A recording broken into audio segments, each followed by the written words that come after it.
सरदार शफी मोहम्मद खासकेली गोट कादिर बख्श खासकेली शहर झोल खां महबूब आर खे सारींदे लिखे थो। आर जानी तोखे ॾाढो यादि कंदो आहियां, तुंहिंजी यादनि खे पंहिंजे सीने में अॼु ताईं सांढे रखियो आहे। उहो ॾींहुं न गुज़रियो हुजे जंहिंमें तोखे यादि न कयो हुजे। आर जानी सच पुछी त ज़िंदगी तुंहिंजे बिना कुझु न आहे।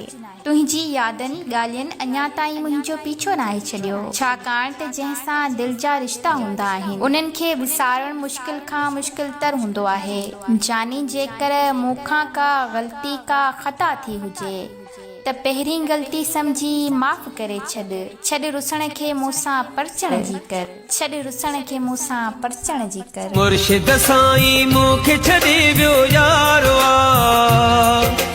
कोन थो परचे जे साम्हूं जो प्यारो तूं घुर दुआ मुर्शिद सचा जीअं यार मूंसां मिले